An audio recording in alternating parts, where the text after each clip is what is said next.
नमस्कार, मैं हूं फैज आलम फैजी और आप देख रहे हैं channel one news. News line में आपका स्वागत है। कन्हैया कुमार जो जेएनयू छात्र संघ के अध्यक्ष हैं, उन्हें कोर्ट से रिहाई मिल गई है। अंतरिम जमानत के तहत उन्हें 6 महीने के लिए रिहा किया गया है।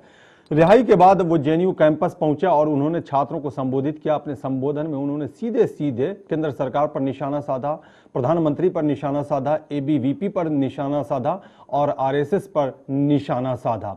और उन्होंने इस क्रम में कुछ नामों को भी गिनाया। उन्होंने राहुल गांधी का नाम लिया, केजरीवाल का नाम लिया, सीताराम येचुरी और डी राजा का नाम लिया और कहा कि इन लोगों ने हमारा समर्थन किया, इसलिए इन्हें देशद्रोह कहा जाने लगा। उन्होंने कहा कि उनकी आजादी की लड़ाई जारी रहेगी। ये लड़ाई दरअसल देश से नहीं, देश के अंदर गरीबी से, भुखमरी से, बेरोजगारी से है और ये लड़ाई आगे भी जारी रहेगी। हालांकि उन्होंने आज एक प्रेस कॉन्फ्रेंस में भी इन बातों को दोहराने की कोशिश की और ये जताने की कोशिश की कि वो पक्के देशभक्त हैं, उनका संगठन देशभक्त है। उन्होंने ये भी कहा कि अफजल गुरु के मुद्दे पर अगर कोई मुझसे सवाल करता है तो अफजल गुरु हमारा आदर्श नहीं हो सकता। कानून के मुताबिक उसे फांसी की सजा दी गई थी। हाँ, हमारा आदर्श अगर कोई है तो वो छात्र जो गरीबी, भुखमरी और बेरोजगारी की वजह से दम तोड़ रहा है, वो हमारा आदर्श है। गरीब हमारा आदर्श है, दलित हमारा आदर्श है।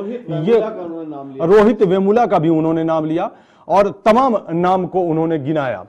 तो अब देखने वाली बात यह होती है कि कन्हैया कुमार ने जिस अंदाज में खुद को पेश किया है, वो कहां खुद को ले जाते दिखाई दे रहे हैं और उस विचारधारा की राजनीति कहां जाती दिखाई दे रही है, इसी पर हम चर्चा करेंगे।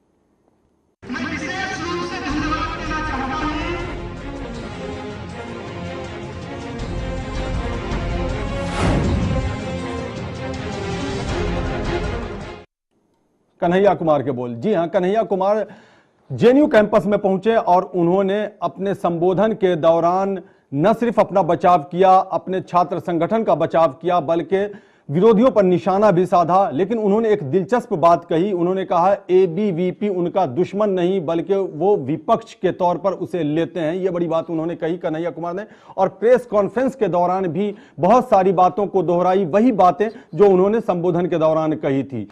तो इन तमाम मुद्दों पे हम चर्चा करेंगे न्यूजीलैंड में विस्तार से, लेकिन उससे पहले देखते हैं एक छोटा सा पैकेज।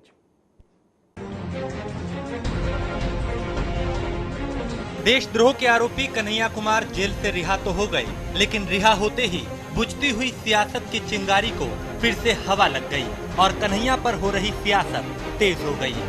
इस बार इस सियासत में कन्हैया खुद भी कूद पड़े। गुरुवार की शाम रिहा होते ही कन्हैया जेएनयू कैंपस पहुंचे और गरीबी, अशिक्षा, जातिवाद, आरएसएस से आजादी लेने का नारा लगाकर छात्रों को संबोधित करने लगे।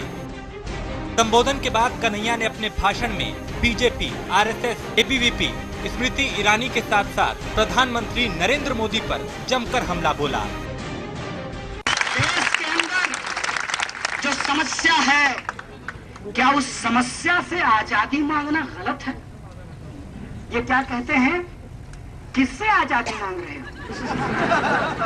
तुम ही बता दो कि क्या भारत ने किसी को गुलाम कर रखा है?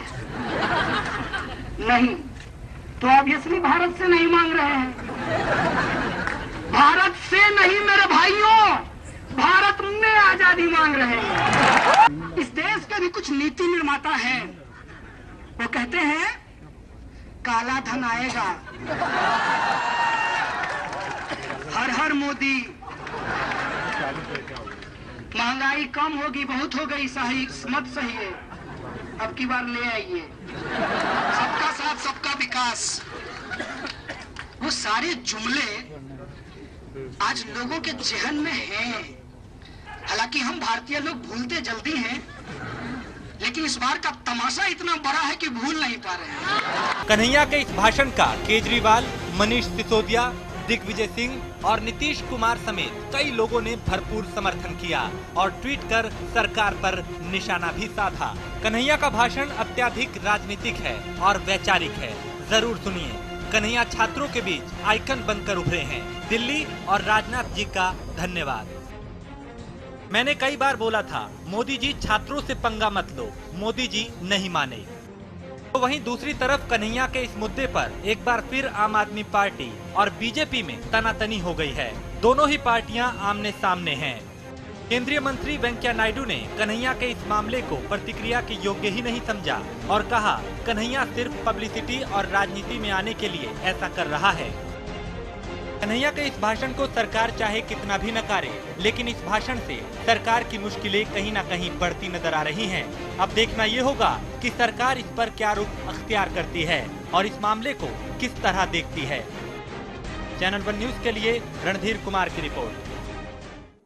जी हाँ, तो देखने वाली बात यह होती है कि कन्हैया कुमार ने जो स्पीच दिया, जो भाषण दिया, उसे कैसे देखा जा रहा है देश में, और जो प्रेस कॉन्फ्रेंस के दौरान उन्होंने बातें कही उसे भी कैसे देखने की कोशिश की जा रही है। अगर देश की बात की जाए, कन्हैया कुमार ने यह साफ किया है कि देश में उन्हें आज़ादी चाहिए, देश से आज़ादी नहीं चाहिए। उन्होंने ये भी कहा कि संविधान पर उन्हें पूरा भरोसा है, कानून पर पूरा भरोसा है, न्यायालय पर पूरा भरोसा है और वो कभी भी देश विरोधी काम नहीं कर सकते, देशद्रोही नहीं हो सकते। ये तमाम मुद्दे, ये तमाम बातें जिनके बारे में पहले से चर्चा चली आ रही है, उसी को आगे बढ़ाया है कन्हैया कुमार ने अपने अंदाज में, अपने तरीके से और अपने लोगों के बीच में, यानी जेएनयू कैंपस में उन्होंने शुरुआत करी और उसके बाद प्रेस कॉन्फ्रेंस के जरिए इसे आगे बढ़ाने की कोशिश की।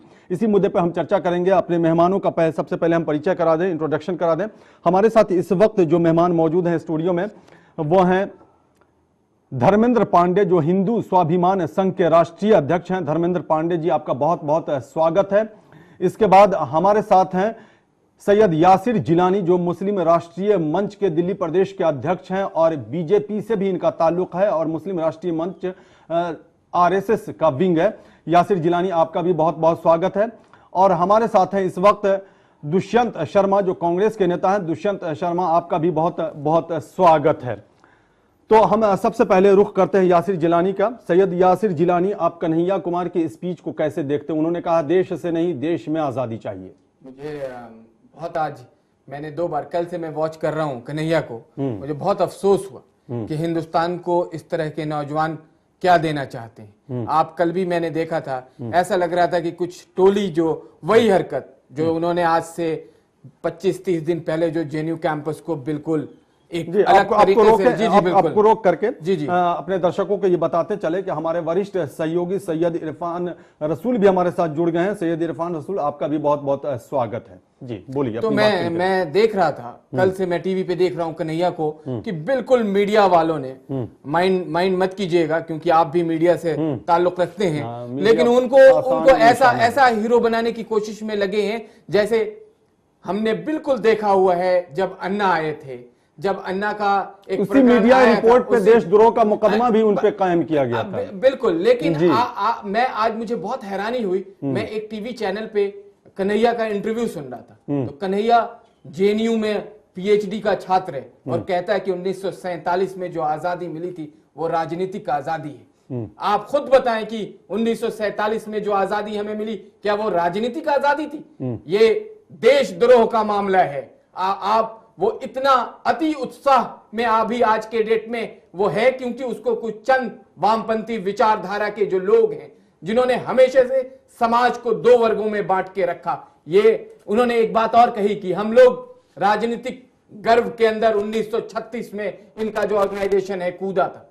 मुझे लगता है कि वो टीवी पे आने से पहले मैंने भी देखा कि इन लोगों की एग्जैक्टली क्या सिचुएशन रही आजादी के बाद और आजादी से पहले। मुझे अफसोस हुआ कि जितनी बातें कन्हैया ने कही वो झूठ थी। लेकिन एक बात बताइए यासिर जो बातें, क्योंकि आप उनके भाषण की बात कर रहे हो, कल से वो टीवी चैनल पे बंदर की तरह नाच रहे हैं और अपने आप को वो ये शो करना चाह रहे हैं कि वो जेल में वो स्टेट से लड़ाई लड़ रहे हैं। और स्टेट से कैसी लड़ाई लड़ रहे हो? जब तुमने गलत हरकत करी, जब तुमने देश के खिलाफ नारे लगाए, तो तुम्हें पुलिस ने कानून का सारा एक सिस्टम, एक माइन्यूट से माइन्यूट सिस्टम आपको दिखाते हुए फिर आपको अरेस्ट किया गया था। आज कुछ चैनल वाले, कुछ मीडिया के लोग, उनको ऐसा लग रहा है कि अब, और मैं सुबह से देख रहा हूं कि आपको तो 29% भारत के लोगों ने भारतीय जनता पार्टी और आरएसएस की विचारधारा को हमारे ऊपर थोपा है।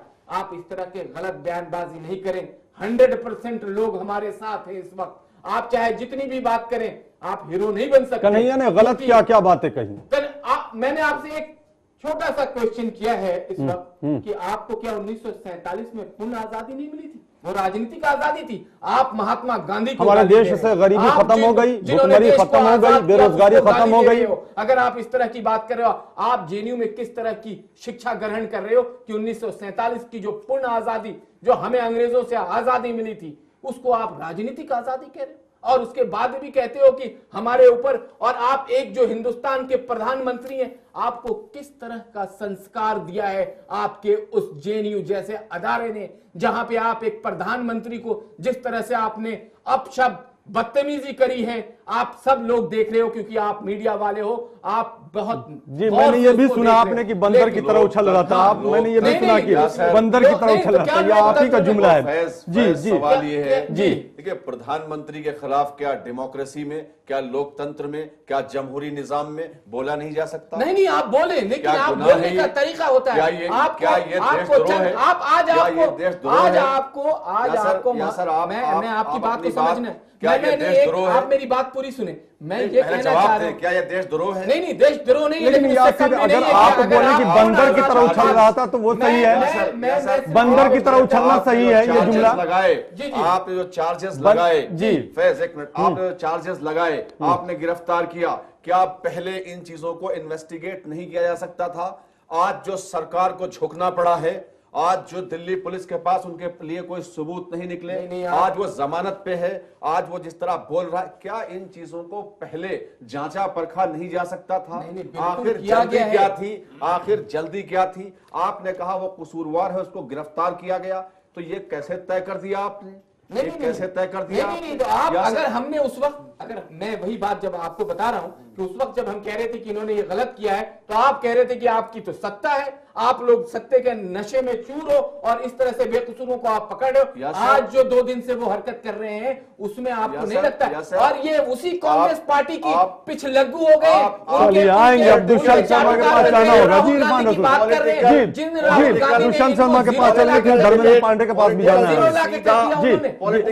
वही लोग हैं। पॉलिटिकल डिबेट में सीधा सवाल, राजनाथ सिंह जी ने फौरन उसका लिंक कहां से जोड़ा? दिल्ली पुलिस ने कहा हमारे पास सबूत मौजूद है, कोई सबूत नहीं निकले, हम जमानत का विरोध नहीं करेंगे। क्यों नहीं करेंगे? मैटर देखिए, आप भी जजमेंट ऐसे ना दें अभी कि मैटर कोर्ट में है, मैटर कोर्ट में है, और अभी 6 महीने के लिए बेल मिली है। जी चलिए यासिर जिलानी, सवालात बहुत हैं, सवालात बहुत हैं। आप भी जजमेंट नहीं दे सकते हैं मोहतरम की, आप ये कह दें अभी कोर्ट में मैटर है, फैसला आने दीजिए, फैसला आने दीजिए, बीजेपी बिल्कुल फैसला आने दीजिए। और यही तो सबसे बड़ा मुद्दा है कि जब फैसला आने का इंतजार तो पहले कैसे तय कर दिया यासिर जिलानी, पहले कैसे तय कर दिया कि देशद्रोही है वो? चाहिए आएंगे आएंगे आएंगे, जब फैसला ही का इंतजार होगा तो पहले कैसे तय हो गया? जी दुष्यंत शर्मा, जी जी आज वो जी बेल पर है। फैज सवाल, अगर वो इल्जाम साबित होते, सेडिशन चार्जेस लगाए गए हैं, तो मैं आपको बता रहा हूं जमानत नहीं मिल सकती थी, विरोध भी होता। मिलने की पुलिस ने कहा है कि मेरे पास सबूत नहीं है, चार्जेस साबित नहीं होंगे, आप देख लीजिएगा। नहीं ये आप कह रहे हैं, नहीं ये पहले से नहीं बात जी, हम लोग स्वागत करेंगे। चलिए स्वागत करेंगे, चलिए ठीक है, ठीक है, स्वागत करेंगे, ठीक है। सवाल कोर्ट पे सवाल यकीन किसी रखते हैं, हम उनकी जैसे नहीं है कि कोर्ट ने आपको 6 महीने के लिए बाहर किया और आप ऐसी बड़ी बड़ी बातें कर रहे हैं। आप देशद्रोह लगा के इतिहास देखिए कि अभी तक आपने क्या करा। वो पूरी दुनिया में बदनाम हुआ। मौका दिया जाए, और लोग भी हैं, और लोग भी हैं। जी एक मिनट, दुष्यंत शर्मा, आप इन तमाम मुद्दों को कैसे देख रहे हैं? कन्हैया कुमार की स्पीच को आप कैसे देख रहे हैं? दुष्यंत शर्मा जी, यासिर दुष्यंत शर्मा, आप कैसे देख रहे हैं? राहुल गांधी का भी जिक्र किया है उन्होंने। देखिए, जो विश्वविद्यालय हैं और बहुत सारे महाविद्यालय भी हैं, वो शिक्षण संस्थान हैं और वहाँ से बहुत सारी विचारधाराएं पहले से आती रही हैं, बहुत सारे विचार वहाँ से आते रहे हैं। लखनऊ विश्वविद्यालय, इलाहाबाद विश्वविद्यालय, बनारस विश्वविद्यालय, कानपुर विश्वविद्यालय, कानपुर डीएवी कॉलेज महाविद्यालय, ऐसे देश में मैं बहुत सारे नाम नहीं ले पा रहा हूँ, वैसे बहुत सारे ऐसे शैक्षणिक संस्थान हैं जहाँ से विचारधाराएं जन्म लेती रही हैं। अगर आप खाली पोलराइजेशन की बात करते हैं तो इन विश्वविद्यालयों का जो अस्तित्व है वो खत्म होने की बात है। आप ये देखें कि एक तरफ आप कह रहे हैं कि आप न्यायालय का सम्मान करेंगे और एक तरफ उसी पार्टी के, रूलिंग पार्टी के विधायक वहाँ मार पिटाई भी करते हैं। तो वो कौन से न्यायालय का सम्मान कर रहे हैं, कौन सी सरकार का सम्मान कर नहीं, रहे वो हैं? provoke कर एक रहे थे मिनट, तब please। मार- देखिए, यासिर भाई मैं provoke बीच कर में रहे थे बिल्कुल नहीं शर्मा। बोला, प्लीज बोलने दीजिए, बोलने आप दीजिए। अगर मुझे फिर मौका दें, आप बोलिए, जवाब दें। आप गलत बात मत आप करिए, नहीं गलत क्या, आप मेरी जुबान रोकेंगे? आप वही काम तो जेएनयू में कर रहे हैं, वो आप यहाँ भी कर रहे हैं। आप जरा शांत बोलिए, रहिए। बोलिए। दूसरा, दुष्यंत जो बोलिए। अगर उस पार्टी के विधायक जिनको उन्हीं की पार्टी ने बर्खास्त भी शायद किया है या उनसे कोई जवाब मांगा है, नहीं, बर्खास्त नहीं किया। बर्खास्त नहीं किया बर्खास्त नहीं है, किया। तो उन पर सवाल उठाए हैं। उनके जो केंद्र सरकार में एक मेंबर पार्लियामेंट है, उन्होंने शायद उसके लिए कहा भी है कि वो गलत कहा है। आप ये कैसे कह सकते हैं कि जो देश की शीर्ष यूनिवर्सिटी है, शीर्ष शैक्षणिक संस्थान है, विश्वविद्यालय है, जहां अफ्रीका से लेकर दक्षिण एशियाई देशों के शासनाध्यक्ष, सांसद, मंत्री, प्रधानमंत्री तक वहां से एजुकेशन लिए हैं, तो आप ये कैसे कह सकते हैं कि वहां का एक इलेक्टेड प्रेसिडेंट जिसने देश के संविधान में विश्वास व्यक्त किया है, जिसने देश की न्यायिक व्यवस्था में न्यायिक व्यवस्था में विश्वास व्यक्त किया है और जो न्यायालय का भी सम्मान कर रहा है, और वो उसके बाद आप उसको देशद्रोही की बात कर रहे हैं? आप सबको नकार रहे हैं, दूसरी पार्टीज को भी नकार रहे हैं। दूसरा, लोकतांत्रिक व्यवस्था में अगर उसने तो कोई मैंने तो कोई ऐसा उनका भाषण सुना नहीं है जिसमें उन्होंने देशद्रोह की बात कही। अगर बाय द हम भी पॉलिटिकल लोग हैं, हम भी राजनीति में थोड़ा दखल रखते हैं। कांग्रेस कन्हैया को सपोर्ट करती है। देखिए, अगर कोई भी भारतीय लोकतंत्र जो है वो बहुत, उसके जो रूट्स हैं वो बहुत डीप है, लेकिन कन्हैया का जहां तक मामला है, उसका जो मामला है वो न्यायालय में है और न्यायालय ने उनको जमानत भी दी है और उन्होंने जो विचार व्यक्त किए हैं वो विचार कन्हैया के विचार वो देश के प्रति कन्हैया के विचार से कांग्रेस सहमत है। देखिए, देश के प्रति देशद्रोह के विचार नहीं है, देश के प्रति मतलब कन्हैया के जो भी विचार हैं, जो भी स्पीच दिया है कन्हैया ने, जो भी भाषण दिया है या प्रेस कॉन्फ्रेंस के दौरान जो भी बातें कही, कांग्रेस सहमत है। मैं बिल्कुल सहमत हूं इस बात से, क्योंकि उन्होंने देश के खिलाफ कोई बात नहीं कही है, बल्कि बीजेपी के लोगों ने और आरएसएस के लोगों ने ये कहा है कि हमारी पार्टी के जो वाइस प्रेसिडेंट है या राष्ट्रीय सांसद है वो देश यही चाहते थे कि राहुल गांधी अगर हमारे, देखिए, आप तो हमें विपक्षी मानने को तैयार नहीं थे, आज आपने हमें माना, लेकिन आप अगर लोकतंत्र में किसी प्रेसिडेंट की आवाज को दबाएंगे जो देशद्रोही नहीं है, और अभी वो न्यायालय में नहीं है, न्यायालय का मैं क्या करना चाहिए? आज जो प्रेस कॉन्फ्रेंस हुई, फैज का सवाल, आज जो प्रेस कॉन्फ्रेंस हुई उससे असहमत कौन है? आज जो बातें कही है कन्हैया ने, उससे असहमत कौन है? या सर आप असहमत हैं आज जो बातें कही कन्हैया ने? बिल्कुल मैं सहमत हो ही नहीं सकता कन्हैया से। आज की बात आज क्या सहमति है आपको? नहीं, आज क्या सहमति है देखिए, जब एक अपराधी का मैटर कोर्ट के अंदर है, जब तक फैसला नहीं आया, आप अपराधी कैसे कह सकते हैं? अपराधी तो कोर्ट में करेंगे। नहीं, दोनों बात यासिर कह रहे हैं, आप अपराधी भी कह रहे हैं और कोर्ट के अंदर मैटर भी कह रहे हैं, दोनों बात आप कह रहे हैं यासिर, दोनों बात आप ही कह रहे हैं यासिर। आप पहले से अपराधी भी खारिज कर रहे हैं, फिर कह रहे हैं कोर्ट के अंदर मैटर है, आरएसएस के हद है। लेकिन चलिए हिंदू स्वाभिमान संघ के राष्ट्रीय अध्यक्ष धर्मेंद्र पांडे भी हमारे साथ हैं। जी जी जी, धर्मेंद्र पांडे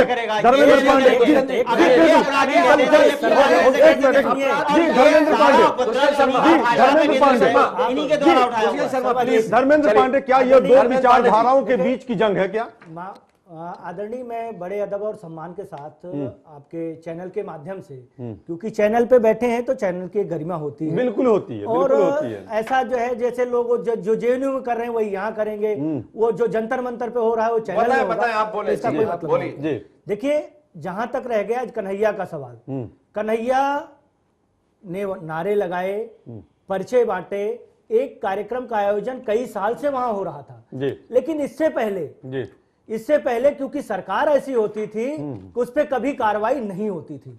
अब की बार सत्ता जब बदली है तो जब ये कार्यक्रम हुआ तो उस पर कार्रवाई हुई, और क्योंकि कार्रवाई हुई क्योंकि चैनल भी वहां जाने की हिम्मत कर पाए हैं। इससे पहले जेएनयू के अंदर चैनल भी नहीं जाते थे ऐसी चीजें दिखाने की। और उसके साथ मैं आपकी पूरी बात सुनूंगा माफी के साथ। यूनिवर्सिटी का एक डेकोरम होता है, मैं आपके सामने मैं आपके माध्यम से कहना चाहता हूँ, ये जवाहरलाल नेहरू यूनिवर्सिटी आज जवाहरलाल नेहरू यूनिवर्सिटी नहीं रह गई है, बल्कि ये जिन्ना यूनिवर्सिटी बनती जा रही है। अपनी बात कहिएगा, जब बताइए ना, देश में 67 सीआरपीएफ के जवान जब मारे जाते हैं, जेएनयू में जश्न होता है, पार्टी होती है कि नहीं होती है? पांडे जी एक बात सुनिए, कारगिल के जवानों को जेएनयू में जाने के बाद मारा जाता है, अधमरा करके छोड़ा जाता है। बात सुन लीजिए, ये होता है नहीं होता मीडिया है? नहीं जाती थी। आज कन्हैया जिस देश से आजादी की बात कर रहे हैं, इस देश से कांग्रेस उसके साथ खड़ी है। 60 साल तक कांग्रेस ने शासन किया है, तो क्या ये जो देश में भुखमरी और जो गरीबी है, ये मुद्दा जिम्मेदार भाजपा नहीं हो सकती? जी बिल्कुल, नरेंद्र मोदी जी नहीं है, की भाजपा सरकार नहीं है। इसके लिए अगर भुखमरी जिसके वो लड़ाई की बात कर रहा है, वो लड़ाई कांग्रेस के कुशासन के खिलाफ है। पांडे जी देश के साथ कांग्रेस कुछ कहना चाह रहा है, नेशनलिज्म की बात है, राष्ट्रद्रोह की बात है, अगर तो आप इसमें कांग्रेस या आप पॉलिटिकल लड़ाई इसको न बनाए, आप ये सुने और समझें और इस पर बोलने की कोशिश करें। आपने कहा जेएनयू में मीडिया नहीं जा सकती थी। मीडिया को परमिशन की जरूरत होती है, पुलिस को परमिशन की जरूरत होती है, यूनिवर्सिटी में एंटर करने के लिए, एंट्री के लिए उसे परमिशन चाहिए होता है। नहीं, हर यूनिवर्सिटी में फैस कोई भी वाइस चांसलर से परमिशन लेनी होती है। उसमें सरकार, कांग्रेस कहां से आ गई? आपने कहा कांग्रेस। दूसरी बात, अगर निष्पक्ष पत्रकार नहीं, कहां से कांग्रेस आ गई? कांग्रेस क्यों नहीं आएगी? कहां से आ गई कांग्रेस? जो है वो कांग्रेस के ही सह पे तो सारा काम है। आज जो है, आज मैं दावे के साथ कह सकता हूँ, ये जो भाषण है कन्हैया कुमार का हो ही नहीं सकता है। ये भाषण भी किसी कहीं न कहीं आप सहमत है कन्हैया कुमार के भाषण को आप सराह रहे हैं? इसका मतलब आप सराह रहे हैं, इसका मतलब कन्हैया कुमार के भाषण को आप सराह रहे हैं? बिल्कुल नहीं है उनका। आपका ये कन्हैया के मुंह में शब्द किसी और का है, और कन्हैया ने जो किया है निश्चित वो राष्ट्रद्रोह था। कैसे कैसे आप साबित कर देंगे? अदालत साबित, देश का कानून साबित करेगा, ये आप साबित करेंगे? आपके पास चंद्रशेखर आजाद को धर्मेंद्र पांडे आप साबित करेंगे या अदालत साबित करेगी? के माध्यम से बताता पांडे जी पहले बात सुन। पांडे जी, आपने गिरफ्तार तो कर लिया, आपको बहुत जल्दी थी, आपकी पुलिस ने गिरफ्तार कर लिया। आपके होम मिनिस्टर का बयान, कई बार होते हैं। आपके होम मिनिस्टर का बयान, उसने कहा जो कुछ किया दिल्ली पुलिस ने किया। पहले तो कोर्ट की टिप्पणी भी देखिए, कोर्ट ने क्या कहा है? कोर्ट ने कहा है, बड़े सम्मान के साथ कोर्ट ने कहा है कि ऐसे मामलों में सुन लीजिए पांडे जी, आपको अगर भेजा जाए तो आप वहां जिन शहीदों के बदौलत, जिन जवानों के बदौलत आप अपने घर में बैठे हैं, वहां 2 मिनट नहीं रुक पाओगे। ये आदरणीय कोर्ट ने ही कहा है। बिल्कुल कहा है, कोर्ट ने दोषी भी नहीं करार दिया है। कोर्ट ने कहा है, और उन्होंने कहा कि देश के खिलाफ ये वो लोग हैं जो लगातार भारत माता को डायन बताते हैं, जो लगातार भारत माता की जय बोलने से कतराते हैं। ये भारत माता के खिलाफ लड़ाई लड़ना चाहते हैं, ये देश के खिलाफ लड़ाई लड़ना चाहते हैं। धार्मिक किसका है? धार्मिक ये नक्सलवाद किसका है? आप पांडे जी बात सुनेंगे? क्या इसको दुनिया जानती नहीं है? पांडे जी बात सुनेंगे? बताइए, आप बताइए। सवाल ये है कि दिल्ली पुलिस और गृह मंत्रालय ऐसा लगता है बैकफुट पे आ गया, उसके पास अब सबूत नहीं है। बैकफुट पे क्यों आ गया है? बताइए आप। आदरणीय कोर्ट ने कहा है, क्या साबित किया? क्यों कोर्ट ने कहा है कि ये जो है इनको एक चांस दिया जा रहा है। कन्हैया कुमार को जमानत जो है, अंतरिम जमानत जो मिली है, वो एक उनको सुधरने का मौका है, सिर्फ कि वो सुधर जाएं। सिर्फ वीडियो के और आधार अगर पर, उनके सिर्फ वीडियो के आधार पर, वीडियो क्लिप के आधार पर, क्यों इस देश में तो कई लोग, इस देश में तो कई लोग कसाब के लिए भी लड़ रहे थे। अफजल गुरु के लिए तो अफजल गुरु के लिए तो राष्ट्रवाद को खड़े थे। अफजल गुरु को पीडीपी शहीद मानती है धर्मेंद्र पांडे, अफजल गुरु को पीडीपी शहीद मानती है, जिसके साथ बीजेपी की सरकार बनी। हम आप लोग को रोकना चाहेंगे, हमें ब्रेक पे जाना पड़ेगा। जी यासिर हम आएंगे ब्रेक के बाद, तब आपके पास आएंगे, आपको भी मौका मिलेगा, क्योंकि अभी वक्त है हमारे पास। हम एक छोटे से ब्रेक के लिए रुकते हैं, ब्रेक के बाद फौरन लौटते हैं और इस चर्चा को आगे बढ़ाएंगे।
ब्रेक के बाद एक बार फिर आपका स्वागत है। तो कन्हैया कुमार ने जो स्पीच दी, जो भाषण दिया, उसी के संदर्भ में हम गुफ्तगू कर रहे हैं, अपने मेहमानों के साथ चर्चा कर रहे हैं। इसी चर्चा को हम आगे बढ़ाते हैं। ब्रेक पर जाने से पहले काफी हो हल्ला हो रहा था, लेकिन हम अपील करेंगे कि संजीदगी के साथ अपनी अपनी बात रखें ताकि दर्शक भी समझ सकें हमारे कि आप क्या कहना चाहते हैं। हम अपने मेहमानों की तरफ रुख करते हैं वक्त जाया किए बगैर। सीधे चलते हैं दुष्यंत शर्मा के पास। दुष्यंत, जिस तरह से कन्हैया कुमार ने स्पीच दी है, और कन्हैया कुमार युवा हैं, एक वर्ग जो पॉलिटिक्स पर ज्यादा निगाह रखता है, जो निष्पक्ष है, उसका यह मानना है कि इससे राहुल गांधी को खतरा हो सकता है। जी नहीं, देखिए, ये भारतीय जो सिस्टम है, भारतीय जो लोकतंत्र है, वो बहुत मजबूत है और उसमें सभी को बराबर अवसर मिलते हैं और जो योग्यता है वो योग्यता कभी रुकती भी नहीं है। और इस बात में कभी योग्यता कम है। भाई साहब, जरा आप मुझे कहने दें। हाँ, आएंगे धर्मेंद्र, आपके पास आएंगे, आपको पूरा मौका मिलेगा। जी, बोलिए, आपके जो बाँछें खिली हैं वो पता नहीं किस बात पे खिल गई हैं, मुझे मालूम नहीं है। बोलिए। मैं आपको इस भारतीय व्यवस्था, भारतीय लोकतांत्रिक व्यवस्था के बारे में बता रहा था, और उसमें सभी को राइट है कि आदमी अपनी योग्यता सिद्ध करे। आपको मालूम होगा कि जब एनडीए टाइम में श्री अटल बिहारी वाजपेयी जी प्राइम मिनिस्टर थे, तो जो आज प्राइम मिनिस्टर हैं उनके लिए उन्होंने ये कहा था कि मोदी जी को राजधर्म का पालन करना चाहिए और रिजाइन कर देना चाहिए। और आप जहां तक इसकी बात करें, जो प्रश्न आपने किया है, तो ऐसी कोई बात नहीं है। कांग्रेस 135 साल पुरानी पार्टी है और हमारे यहाँ लीडरशिप यकायक नहीं हो जाती है। हमारे यहाँ बड़ा लंबा समय कांग्रेस को बनने में लगा है। देश को आजादी दिलाने वाली पार्टी है, देश को आजादी दिलाने वाली पार्टी है। जो लोग लोकतंत्र नहीं है, जिस पार्टी लोकतंत्र की बात करने, जवाब ले लीजिए। नेहरू परेशान मत होइए, और है क्या? चलिए जवाब ले लीजिए। आप ही का सवाल। दुष्यंत जी, आप जवाब दीजिए। सिर्फ एक बात कहूंगा कि आप मुद्दे का जवाब ये दीजिए सीधा, क्या आज आपको लगता है कि जिस तरह से कन्हैया ने राहुल गांधी की तारीफ की, राहुल गांधी का ऐसा लगता था कि वो कसीदे पढ़ रहे हैं, और मोदी साहब भारतीय जनता पार्टी और प्रधानमंत्री पर उनका भाषण था, आपको लगता है कांग्रेस को बैठे बिठाए बहुत कुछ हासिल हो गया? देखिए, कांग्रेस एक तो इस तरह की हल्की राजनीति करती नहीं, नहीं लगा होगा आज आप लोगों को। मुझे जरा प्लीज भाई साहब कहना जी, कांग्रेस एक तो इस तरह की हल्की राजनीति नहीं करती है। दूसरा, एक और भी चीज है, आप युवाओं की बात को, युवाओं की आवाज को आप दबा नहीं सकते। दूसरा, हमारे आजादी की लड़ाई भी विश्वविद्यालयों से लड़ी गई है। आप ये नहीं कह सकते कि ये कोई नई बात हुई है, कोई नई बात नहीं हुई है। दूसरा, एक और चीज, आप जिन लीडर्स को आपके साथ में बैठे हुए हैं, मैं जवाब दे दूं। पहला सवाल है, ये सवाल ही, आप कन्हैया के साथ हैं, कांग्रेस कन्हैया के साथ है। जो देशद्रोही नहीं है, जो देश के प्रति समर्पण, जिसका देश के प्रति समर्पण भाव है, जो हमारी न्यायालय की व्यवस्था में विश्वास रखता है, जो देश के तमाम ऐसी बातों में विश्वास करता है जो देश के लिए सकारात्मक होते हैं, तो उसमें साथ और दूरी का क्या मतलब है? लेकिन ऐसे आदमी से दूर नहीं रहा है। मुझे लगता है कि लेकिन कन्हैया जो मुद्दे को छूने की कोशिश कर रहे हैं, भुखमरी, बेरोजगारी और लाचारी और दलितों का अपमान, ये सब तो पहले से होता चला आ रहा है। 60 साल आपकी सरकार रही है। नहीं, हमारी सरकार 60 साल रही है, लेकिन ये अभी कोई नई थोड़ी उठा रहे हैं इन बातों को। ये बातें तो जो जितने भी पूर्व में सब रहे बीजेपी के, तो अगर ये सब चीजें खत्म हो गई होती, सभी उठा रहे हैं, केजरीवाल इसी बात पे खत्म हो गई होती, और मोदी जी भी यही बात उठा रहे हैं, तो ये मुद्दा ही नहीं होता ना।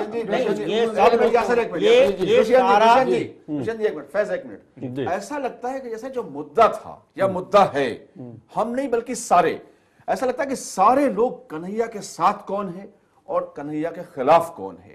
कांग्रेस वर्सेस बीजेपी जंग है क्या? ये नहीं। नेशनल इंटरेस्ट की बात कर रहे हैं, देश हित की बात कर रहे हैं, देशद्रोही कौन है और राष्ट्रद्रोही कौन है। ये सवाल ये है कि यासर कि क्या आपको लगता है कन्हैया सफाई पेश कर रहा है, बता रहा है कि हम इस देश से प्रेम करते हैं, देश का सम्मान करते हैं और देश से आजादी नहीं बल्कि देश में आजादी चाहिए? तो क्या कोई भी अगर ऐसा मामला देश में है, संकट की घड़ी हो, तो देश में आजादी मांगना गुनाह है क्या? नहीं, देखिए, मुझसे आप प्रश्न कर रहे थे, नहीं सुनिए ना, आप जवाब दीजिएगा। दुष्यंत जी, अच्छा आप कंप्लीट करिए। जो वैचारिक व्यवस्था है देश की, जो राइट टू इन्फॉर्म है, या जो हमारा जो एक्सप्रेशन का अधिकार है, आप उसको खत्म नहीं कर सकते। दूसरा, जो बातें उठाई हैं अलग अलग पार्टी में, खाली कांग्रेस ही नहीं है, उसमें और भी कई सारे दल हैं, उन सब लोगों ने जो इनका समर्थन किया वो इसी बात पे किया कि आप दमनकारी नीति नहीं कर सकते, और जब भी कोई इलेक्शन आएगा तभी आप पोलराइज करेंगे, तभी आप देश को बांटेंगे, तभी आपको ये सब बातें याद आती हैं। आप विश्वविद्यालयों में, चाहे वो रोहित वेमुला का मामला हो, यानी आपने मजबूर कर दिया उस आदमी को सुसाइड करने के लिए, चलिए बोलने लड़के को सुसाइड करने के लिए। यासिर गिलानी को बोलने दो। जेएनयू में आप सेम चीज कर रहे हैं, विश्वविद्यालयों में सेम चीज कर रहे हैं, इसलिए आप थोड़ा आप सरकार में हैं, आप उस घमंड को थोड़ा हटाइए, आप मुद्दे पे देश को चलाइए। हम देखिए चैनल 1 की जो बहस है वो किसी पार्टी की तरफ नहीं है, नेशनल इंटरेस्ट में है, क्या सही है क्या गलत है, क्या हक है क्या ना हक है। ऐसा भी लगा कि मुझे जैसे लगता है कि कन्हैया को ये लगता है कि जैसे वो ऑफर मिलने लगा कि आप पार्टी के लिए वेस्ट बंगाल में कैंपेन करें, सीपीएम लीडर सीताराम येचुरी ने कहा, तो ऐसा तो लगता है जैसे कोई सब लोग कन्हैया का साथ या कन्हैया के खिलाफ। ये मुद्दा नहीं यासर, सवाल ये बीजेपी आज जो कन्हैया ने कहा, मैं फिर उसी सवाल पे आऊंगा, आज तो कन्हैया ने सफाई पेश की है, उससे क्या प्रॉब्लम है आपको? देखिए, मैं पहले तो मुद्दे पे रह के हम लोग बात करें तो मुझे कन्हैया मुद्दा जी, कन्हैया जी। और कन्हैया ने क्या कहा है, आपने भी टीवी देखा होगा 100% जब वो कल से बोल रहे हैं, और मैंने भी, या जो हमारे साथ महोदय दोनों बैठे हुए हैं उन्होंने भी देखा होगा। मैं आपको बताना चाहूंगा, वो विचारधारा की बात कर रहे हैं, वो जो अपने स्पीच में जो उन्होंने स्क्रिप्ट लिखे, मैं तो यही कहूंगा कि एक स्क्रिप्ट उनको लेके लिख के दिया गया और वो बोल रहे थे कन्हैया। मैंने बहुत गौर से देखा है, वो बात कर रहे थे कि हमारी लड़ाई संघवाद से है। अरे वाह, आप अपनी विचारधारा की बात तो करो। अगर आप संघ के बारे में जानने की कोशिश करोगे या संघवाद के बारे में छेड़ोगे तो हम भी छोड़ेंगे नहीं। हम भी तुम्हारे इतिहास को, तुम्हारा इतिहास ऐसा रहा है कि रशिया, जर्मनी और चीन, इन तीनों देशों का आप इतिहास देख लें, जब से वामपंथी जो जहरीली विचारधारा है इन देशों में बर्बाद कर दिया, जब इन लोगों का असर वहां रहा है। आप चीन में जब से आई ये विचारधारा, नहीं, मैं आपको तिब्बत जैसे एक शांत प्रिय देश को आज आपने कहा से कहा, देश मुझे लग रहा है विषय से भटक गए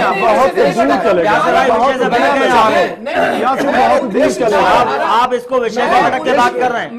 एक फ्रेज भी है,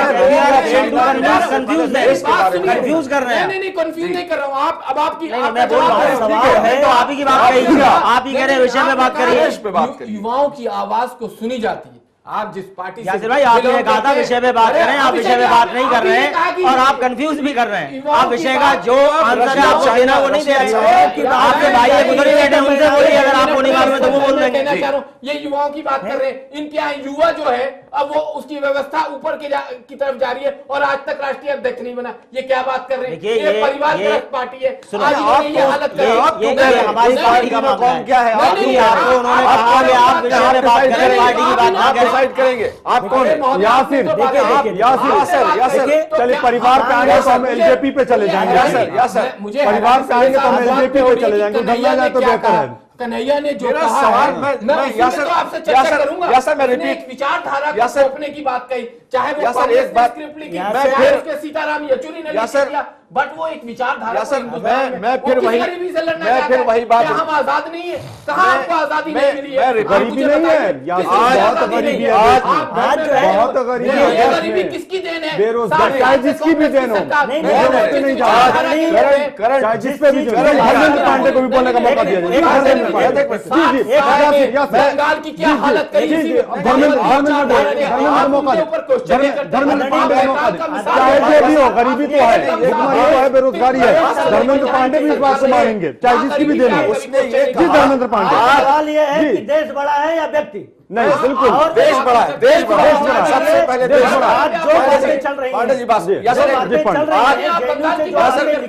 एक मिनट, आज फिर सवाल वही है। हमें ये नहीं है, हम सिर्फ चैनल पर जो बहस कर रहे हैं, जो चैनल 1 न्यूज पर बहस कर रहे हैं कि देश हित में, नेशनल इंटरेस्ट में जो चीजें जिन पार्टियों की तरफ से आई हैं, नेशनल इंटरेस्ट में ही तो मैं उसकी नेशनल इंटरेस्ट में जरूरी है। इस तरह से आप कहां में नेशनल इंटरेस्ट में मैंने जो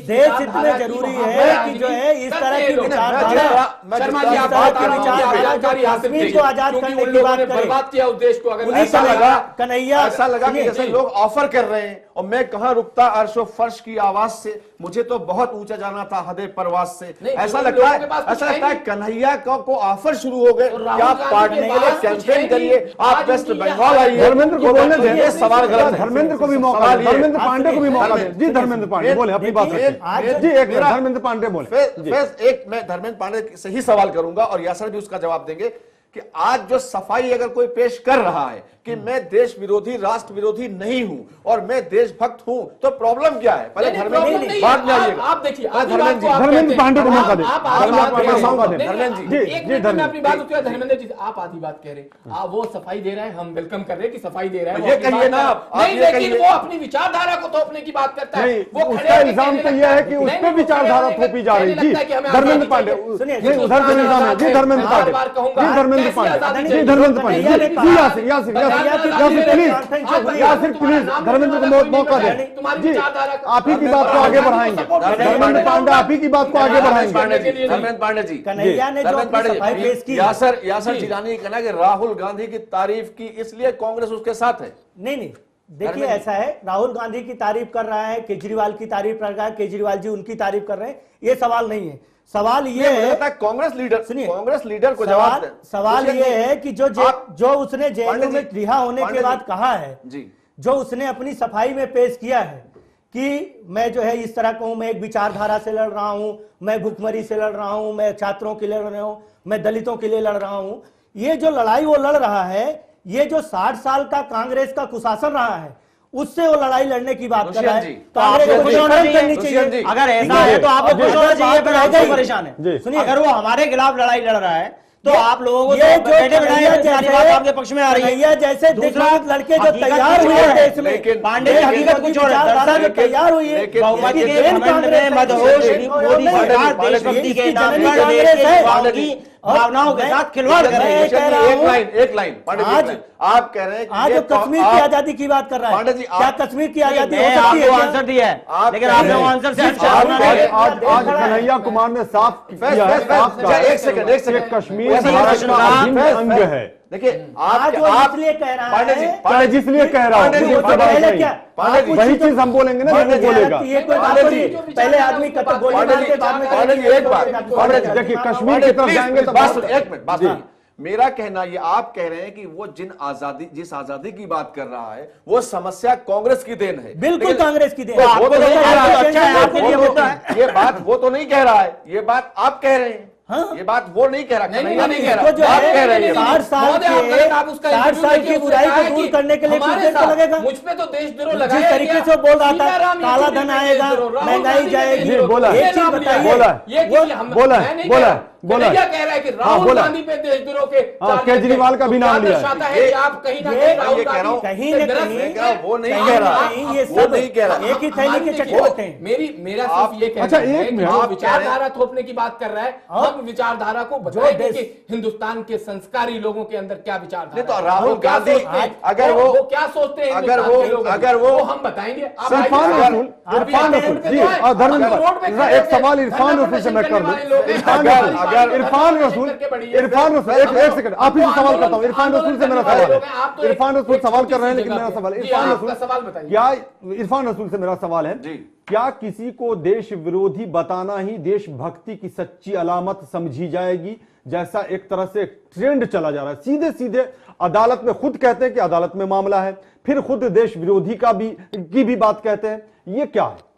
देखिए, संविधान सबसे बड़ी चीज है, देश सबसे बड़ी चीज है। मैं समझता हूं पार्टी और सरकार सबके लिए संविधान है। तो इस देश में यह कोई तय नहीं कर सकता कि कौन देशद्रोही है और कौन देशभक्त है, अदालत तय करेगी। लेकिन जिस तरह से फैज मैं बता रहा हूं आपको कि कन्हैया को ना हम देशभक्त कह सकते हैं और ना हम देशद्रोही कह सकते हैं, सब जुडिस मैटर है। बेल पे वो अभी आया है और कोर्ट इसका फैसला करेगा। लेकिन दिक्कत यहां पे ये हुई है कि राहुल गांधी का उसने नाम ले लिया तो भाजपा भड़क गई, और अगर सीपीआई ने ऑफर कर दिया दूसरी पार्टियां भड़क गई। सवाल सबको सोचना चाहिए, देश पहले है, देश सबसे ऊपर है। किसी का कोई भी देश के खिलाफ नारे लगाएगा, कोई बर्दाश्त नहीं करेगा, यह बात तो बिल्कुल तय है। लेकिन आज अगर उसने सफाई पेश की और सामने आकर यह बातें कही, तो मैं समझता हूं हर पार्टी को वेलकम करना चाहिए था।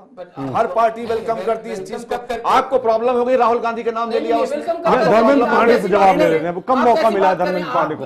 जी फिर जी यासिर थोड़ा सा धर्मेंद्र पांडे को भी मौका आपका जो भाषण था या आप जो इंटरव्यू दे रहे थे उसमें राजनीति नहीं होती। यासिर आप ये राजनीति जवाब जी जो इरफान रसूल ने जो बात कही ना, इसी बात का जवाब धर्मेंद्र पांडे से ले लें। छात्र जी जी बोले धर्मेंद्र पांडे, धर्मेंद्र पांडे जी, धर्मेंद्र पांडे हम एक्सेप्ट करने के लिए तैयार हैं। जी यासिर आप ही की बात को आगे बढ़ाएंगे धर्मेंद्र पांडे से। आप जो जिस थोड़ा इन्हें बात भी को मौका कह दें। रहा है, जिसके लिए उसने पूरी अपनी बात रखी है, आधे घंटे 45 मिनट की जो उसने अपनी स्पीच दी है, उसमें उसने कई बातें उठाई हैं। अगर उसको देखें तो जो है कुछ उसकी बातें सत्य भी हैं और कुछ ऐसी बातें हैं जो वो सिर्फ अपनी पब्लिसिटी के लिए कर रहा है। अच्छा, उसी जो बातें सत्य हैं वो ये है, गरीबी बेरोजगारी देश में है जी, इसमें कोई दो राय नहीं जी। और इसकी जननी भी सबको पता है किसकी देन है। जी। देश में हिंदू को मुसलमान से, मुसलमान को हिंदू को, अगड़ों को पिछड़े से किसने लड़ाया ये भी सबको पता है। जी ये इसके पीछे भी कहीं ना कहीं कांग्रेस ही खड़ी रही जी। है। और आप एक चीज देख ले कि जिसकी बात वो कह रहा है कि आरएसएस की, उसने कहा आरएसएस की विचारधारा के खिलाफ मेरी लड़ाई है। आरएसएस, आपको सम्मान के साथ में बता रहा हूं, आरएसएस विश्व का सबसे बड़ा संगठन। अगर विचार आप आरएसएस की बात नहीं कर रहे राकेश ये आरएसएस की बात नहीं हो रही। आपकी आपकी विचारधारा के बारे में बताइए। लड़ाई है तो ठीक वो है। देशभक्त नहीं है क्या? सुनिए, आपकी विचारधारा से उसकी लड़ाई है तो वो देशभक्त नहीं है क्या? नहीं उसकी, अगर जो भारत माता की जय नहीं बोल सकते, जो वंदे मातरम नहीं कह सकते हैं, जो जेएनयू जैसे कैंपस में आज से जो है, नहीं, मेरा सीधा सा सवाल है, मेरा सीधा सा सवाल है, आपकी विचारधारा से कोई इत्तेफाक नहीं है क्या? वो देशभक्त नहीं है क्या? फैज एक मिनट, भारत माता की जय और जो भी चीजें आप कह रहे हैं संविधान में जो है वही तो कह सकते हैं, वही कहा जाएगा ना। या आप कह रहे हैं जो भारत माता की जय नहीं बोल सकते, क्या मतलब आपका? आप बताइए। जो भारत माता की जय नहीं बोल सकते वो भारत में रहने का अधिकार उनको किसने दिया है? जो भारत माता की जय नहीं बोलेंगे वो भारत में नहीं रह सकते। नहीं रह सकते। ये धर्मेंद्र पांडे जी का कहना है फैज। बिल्कुल, इसको या सर एक मिनट, जो भारत माता की जय नहीं कहेंगे वो भारत में नहीं रह सकते। नहीं या सर आप मुद्दे से फिर बात को या सर जवाब दीजिए। मैं अभी कन्हैया के ऊपर हमारा डिस्कशन फोकस तो आप पहले बताइए ना। नहीं जो भारत माता की जय नहीं बोल सकते वो यहाँ नहीं रह सकते। काहे के लिए? नहीं जब भारत का था करके दूसरे का गाना है तो काहे के लिए भारत में? तो आप प्रेशर डालेंगे, आप जबरदस्ती कराएंगे, आप प्रेशराइज करेंगे, आप प्रेशराइज करेंगे। इस देश का खाते हैं, इस देश का रहते हैं, इस देश का सारी सुख सुविधाएं ले रहे हैं।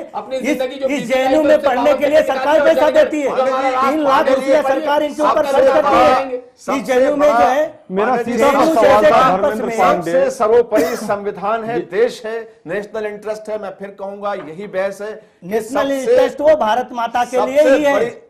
अगर भारत माता, जिस भारत माता को लेकर के आजादी के दीवानों ने, हम जो है ये तय कौन करेगा? आजाद को भी आप वीर अब्दुल हमीद को भी पूछते हैं, लेकिन देश के प्रतिनिधियों को करेगा पूछते ये? हैं। हम उनसे अलग जाने वालों को नहीं पूछ सकते। दायरे में मुझे आप 1 मिनट और दीजिए, मैं आपकी बात पूरी करूं। एक मिनट 2 लाइनें मैं बोलूंगा।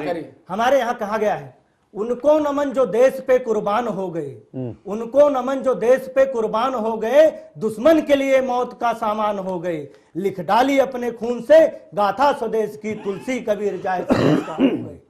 ऐसे हम वीर अब्दुल हमीद को भी पूछते हैं, चंद्रशेखर आजाद को भी पूछते हैं, लेकिन हमारे यहाँ अगर कोई अफजल गुरु की बरसी मनाएगा तो बर्दाश्त नहीं होगा। अफजल गुरु को अगर कोई शहीद कहे तो, अगर धर्मेंद्र पांडे अफजल गुरु को अगर कोई शहीद कहे, अफजल गुरु को कोई शहीद कहे, जब वो लोग करते थे उनके खिलाफ कार्रवाई होगी। अगर अफजल गुरु को कोई शहीद या सर मैं फिर उसी बात कोई शहीद कहे तो, मैं फिर जो शहीद कहते हैं भारत में रहने का अधिकारी नहीं है। पीडीपी का नजरिया यही था जिसके साथ सरकार बनी। ये कह रहे हैं अगर पीडीपी अफजल गुरु को शहीद कहती है, सर्वोच्च न्यायालय ने कहा है कि आतंकवादी जो राहुल गांधी, जो कांग्रेस, आदरणीय मैं सम्मान के साथ कह रहा हूं, जो राजनीतिक दल आज जो है अफजल गुरु के बरसी मनाने वालों के समर्थन में खड़े हैं, अगर अफजल गुरु अपने मकसद में कायम हो जाता तो ये लोग आज होते ही नहीं। पांडे जी पीडीपी जितने कश्मीर दो में परिवार, सुनिए मैं उन परिवारों से मिला हूँ जिनके लोग शहीद हुए संसद के साथ में। पांडे जी उनके साथ आप कहाँ हो? आज तक कभी गए उन परिवारों पे? राहुल गांधी जी उस शहीद के परिवार नहीं जाते, जेएनयू में उनको टाइम है। पांडे जी बात सुनेंगे। पांडे जी जम्मू कश्मीर की पार्टी पीडीपी जो है उसके साथ मिलकर आप सरकार बनाते हैं, फिर सरकार बनाने जा रहे हैं और वो पार्टी अफजल गुरु को शहीद मानती है। क्या जवाब देंगे आप? वो पार्टी अफजल गुरु के साथ में है, ये भाजपा का अपना मुद्दा है। अच्छा। भाजपा के मुद्दे से आप फौरन आरएसएस को अलग कर लिया आपने। या सर आप जवाब देंगे? आप ये भाजपा का राजनीतिक बातें हैं, राजनीतिक बातें जाने, हमें तो राष्ट्र सर्वोपरि है। मुझे नहीं लगता है, क्योंकि हम अभी इस वक्त कन्हैया पे बहस नहीं, आपका जवाब है नहीं। नहीं बात चलेगी तो आज कन्हैया, देखिए आप लोग किस मुद्दे से कन्हैया के भाषण में एक वर्ड आया था, ये भगत सिंह, भगत सिंह की बात आई थी। मेरी मुझे कह लेने दीजिए, या तो आप मुद्दे पे रहिए या फिर इधर की बात। आज उन्होंने भगत सिंह का नाम लिया, मुझे बहुत अफसोस हुआ कि आप उस शहीद भगत सिंह का नाम ले रहे हो और उसके नाम पे आप राजनीति क्या कर रहे हो, क्योंकि आप अपनी विचारधारा थोपना चाहते हो। आप शून्य हो चुके हो हिंदुस्तान के अंदर। कैसे थोपना चाह रहे हैं, जरा साबित करेंगे? क्या बात, अगर इनसे क्वेश्चन करिए कि पिछले 50 साल में आपने बंगाल के साथ, ये गरीबी से आजादी चाहिए, मेरी बात सुनिए सर, आपने मुझे मौका नहीं, मुझे मौका आपकी पूरी बात सुन लूंगा, लेकिन जब पत्रकार का धर्म निभाना जरूरी है। आपको लगता है बीजेपी नरेंद्र मोदी और भारत सरकार की तारीफ कर देता तो आप कुछ नहीं कहते? नहीं, देखिए ये मुद्दा वो नहीं है। मैं सिर्फ ये कह रहा हूं कि वो गरीबी से आजादी, आपने बंगाल को गरीब बना दिया। आपके पास 50 साल बंगाल था, आपके पास त्रिपुरा और केरला, इतिहास में चले गए आप। नहीं, इतिहास क्या, आप उसके भाषण को देखिए ना, जो उसने आज स्पीच दी एक पत्रकार के साथ। उसने इंटरव्यू में बार बार ये कहा है कि मुझे गरीबी से आजादी चाहिए, मुझे मनुवाद से आजादी चाहिए, मुझे संघवाद से आजादी चाहिए। सबसे ज्यादा जातीय समीकरण पे अगर कोई राजनीति करने तो ये कहना है तो ये वामपंथी देशद्रोह है क्या? ये कहना देशद्रोह है क्या? ये कहना देशद्रोह है क्या? आप इसे अप्रिशिएट करते हैं? देशद्रोह है क्या? ये नहीं है देशद्रोह, वो देशद्रोह था जो पहले मैं किया पूछना चाहता हूं, ये कहना देशद्रोह है जो क्या? पहले किया था वो देशद्रोह था। नहीं, और ये कह देने से उसकी सजा, उसकी ज्यादा दोष कम नहीं हो जाता। बात कहिए, चलिए वक्त नहीं है, रोकना चाहेंगे, वक्त नहीं साबित हुआ है अभी। अभी भी जी बिल्कुल चलिए आप लोग से जी बिल्कुल नहीं आपने बढ़ा दिया है, यासिर जिलानी आप लोग ने बढ़ा दिया है कन्हैया कुमार को।